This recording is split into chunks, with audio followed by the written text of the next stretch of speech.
So in continuation with the previous lecture, let's continue our discussion on gender justice and the personal laws. So in the previous lecture, we discussed gender and the personal laws under marriage. Now as far as the gender justice under adoption laws are concerned, so these laws were quite discriminatory. Because in the year when the Hindu Adoption and Maintenance Act was enacted, so when this act came into existence, it did not allow the married women to adopt a child. So this gender discrimination has been removed by making the amendment under the Hindu Adoption and Maintenance Act in the year 2010.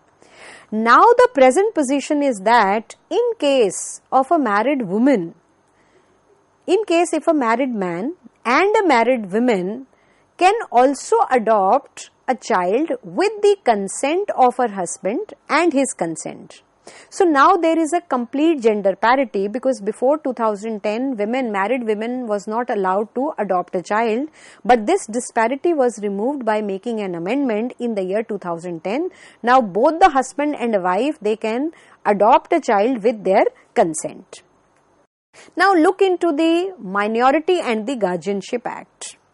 So if you look at section 6 of the Hindu Minority and Guardianship Act, which provides the following instances, which vesting the guardianship over the minor. So in case of a legitimate boy or unmarried girl, the father is considered, and after him the mother is considered to be the natural guardian. So now this word after was generally used to be interpreted after the death of the father, because section 6 of this act provides for the father to be the natural guardian of the legitimate minor child, and only after that the mother was considered to be the guardian. Now it is worth noting that there was a very landmark judgment which was passed in the year 1999, Geeta Hariharan versus Reserve Bank of India case. In this case, the Supreme Court, the Honorable Supreme Court observed that the word after should be interpreted as in the absence of, not in case of the death of the father, because it includes the cases of functional absence of the father as opposed to the limited interpretation of death of the father. So however, even with this judicial interpretation, the scheme of the preference continues to remain. So in the case where both mother and father are physically and functionally present for the care of the child, the law would automatically vest the guardianship with the father. Now let's continue our discussion of Family Courts Act. So the family courts, because as in the before 1955, divorce was not recognized. There was no concept of divorce, and because divorce was introduced only after the enactment of the Hindu Marriage Act, and the family and the women, they were reluctant to go to the court because of the procedure is very lengthy, it is very tedious, it is very expensive. So therefore, the family courts are the specialized courts. So these courts, they were established with the goal of preserving the welfare of the family through the use of multidisciplinary approach to resolve the family problems within the framework of the laws. And the aim of these courts is to protect the individual legal rights on the one hand, and to serve as a guide, helper and the counselor on the other, and also to help the families to deal with their problem and restore the family harmony. So the family courts, in comparison with the court, so the procedure are less stringent than those utilized by the civil or the criminal court. So the family court has intake procedure in the place to screen new cases and exclude those that do not require the judicial intervention. So therefore these courts, they were set up to provide a protection, to provide a favor especially to the women. Then another very important provision under section 498A of IPC and the Domestic Violence Act. If you look at the scope of section 498A, it basically deals with the mental cruelty, and for the physical cruelty there are many other provisions. Now if you look at the Domestic Violence Act, Domestic Violence Act has been criminalized in India under section 498A of the Indian Penal Code, which categorized it as a cruelty by the husband or his relative. However, a separate civil and the comprehensive law titled Protection of Women from the Domestic Violence Act was passed in the year 2005 to make justice more accessible to the women who may not always want criminal proceeding, because there is a tendency, women do not want to the court. There is a tendency they do not want to report to the police station. So therefore, this enactment, this comprehensive law titled Protection of Women from the Domestic Violence Act was passed to make the justice more accessible to the women who may not always want the criminal proceeding, but they seek the intervention while keeping the possibility of reconciliation open. So this law is also significant due to this fact because it widened the definition of the domestic violence to include economic and the emotional abuse. It also extended its application beyond the married women, because the application of this act is not only restricted to the married women. Even if a woman is into a live-in relationship, she can also take the benefit, she can also file the application under this act. And this act has also made the provision for the immediate relief, particularly of the shelter and protection as required by the aggrieved women. Now the next important law which is meant for the gender, that is Preconception and Prenatal Diagnostic Technique Regulation and Prevention of Misuse Act 1994. So this PC and PNDT Act of 1994 is a law that banned the use of prenatal diagnostic procedure for the sex selection. So this act was passed to address the issue of sex selective abortion and female feticide, which are common in India due to the societal preference for the male children.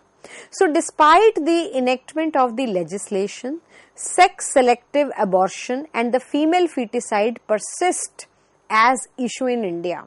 So there are several factors contributing this phenomenon, namely cultural and the social norm that prioritize boys over girls, the exorbitant expenses associated with the dowry, and the prevailing belief that girl impose a financial strain on the family.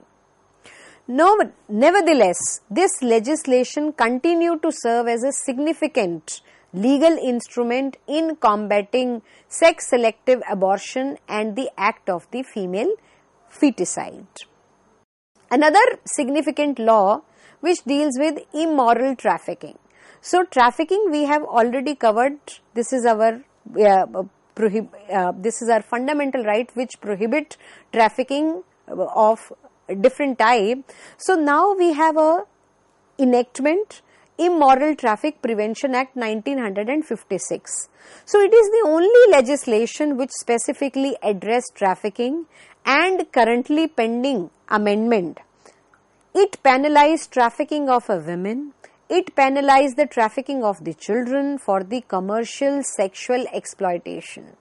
So there are other legislation which directly or indirectly deal with the human trafficking, like Indian Penal Code and Bonded Labor System, Child Labor Prohibition and the Regulation Act, Juvenile Justice Act and Child Marriage Act 2006 and the Protection of Children from the Sexual Offences POCSO Act 2012. So the Criminal Law Amendment Act 2013, which is also known as the Nirbhaya, has come into force wherein section 317 of the Indian Penal Code has been substituted with section 370, which provides for the comprehensive measure to counter the menace of the human trafficking, including the trafficking of the children for the exploitation in any form, including physical exploitation or any form of the sexual exploitation, slavery or the forced removal of organs. Now another legislation to uplift the status of the women, Maternity Benefit Act. So in the past, women had a limited contribution to the workforce, and the majority of the time was dedicated to the duties and the obligation at home. Forget about the employment. So women in the past, they were deprived their basic right due to the prevalence of the patriarchal setup.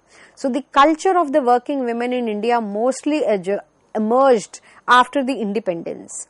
So as a result of the urbanization, industrialization and new social norms, women, they were encouraged to work. They were encouraged to contribute in the economic development of the country.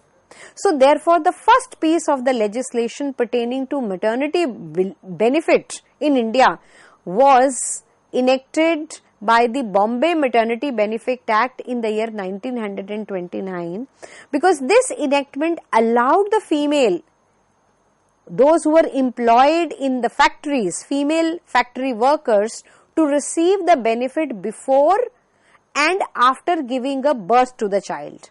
Later similar laws, they were also enacted in the other states. So the three statutes, they were enacted by the then central government containing the provision for the maternity benefit. They were the Plantation Labour Act, the Employee State Insurance Act and the Mines Maternity Benefit Act. So in the year 1961, so the Maternity Benefit Act was eventually passed, and further it was amended in the year 2017 to provide relief for the beneficial of the mother. And there is a very interesting case which interprets the rights of the pregnant women. There was a case of Air India versus Nargesh Mirza case.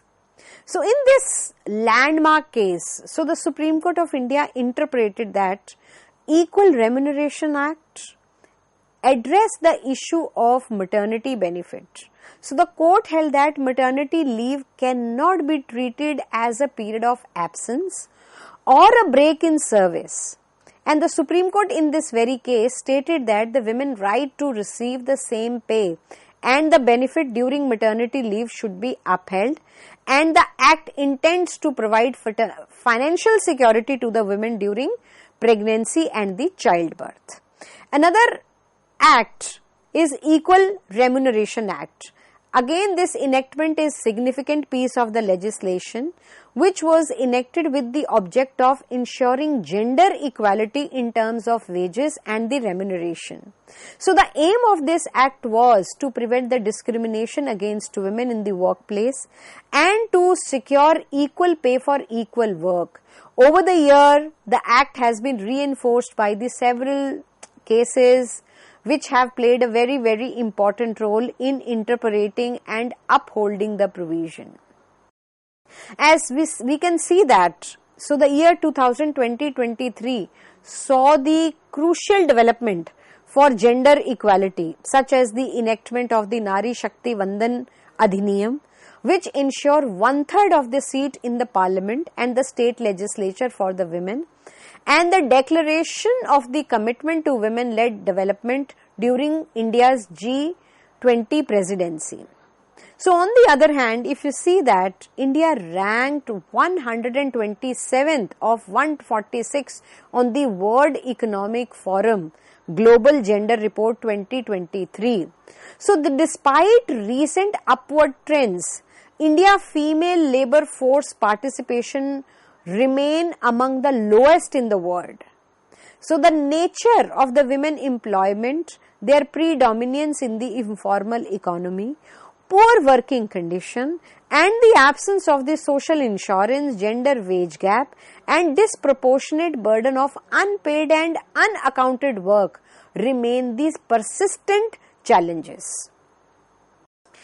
Now, and one more we can see that under the now, since the emergence of the multinational culture in the formal sector, so there is a glass ceiling that does not allow the women in the higher level decision making position.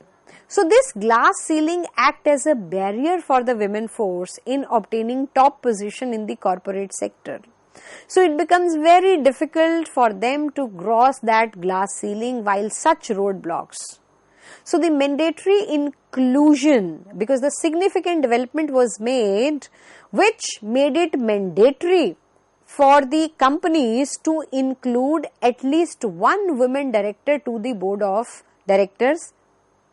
So every prescribed class of the company in India. So this is one of the step which was introduced by the Companies Act 2013, and the said initiative aims at women empowerment in the Indian corporate sector, and this is much in tune with the other progressive economies of the world. Now it is very, very important to discuss Sexual Harassment Act. So sexual harassment, the act, this act has a little history which I would like to discuss. That, in Vishakha and others versus state of Rajasthan, in which the court, this is a very important judgment, because in this judgment court recognized the need for the legal framework to address sexual harassment in the workplace. So the case deal with the issue of sexual harassment of the woman at the workplace and the lack of the provision in the Indian law to address it. So this judgment, Vishakha versus state of Rajasthan, effectively established the framework for protecting the rights of the women against sexual harassment in the workplace, and it is also considered as a major step forward in the promotion of gender equality in India. And the court held that the state was responsible for ensuring safe working environment for the women and established the Vishakha guidelines as an interim measure until the proper law is enacted by the parliament. And the norms to be observed by the employers to provide the safe working environment for the women and the sexual harassment. So since we can say that we have discussed the various laws, various judgments of the court which help us in protecting gender justice, which really help us in upholding the gender status. But however, there is a need for the policy measures to empower the women, which are necessary due to the persistent gender disparity in India. Despite the country economic progress, enhanced collaboration across local, national and the private sector. So it is vital in order to achieve gender equality and uphold Indian status as a global economic frontier. So although it is important to increase women involvement in the public life, and which can be accomplished through affirmative action, a change in the attitude is necessary to ensure equal treatment of women both at home and in the society. Thank you very much.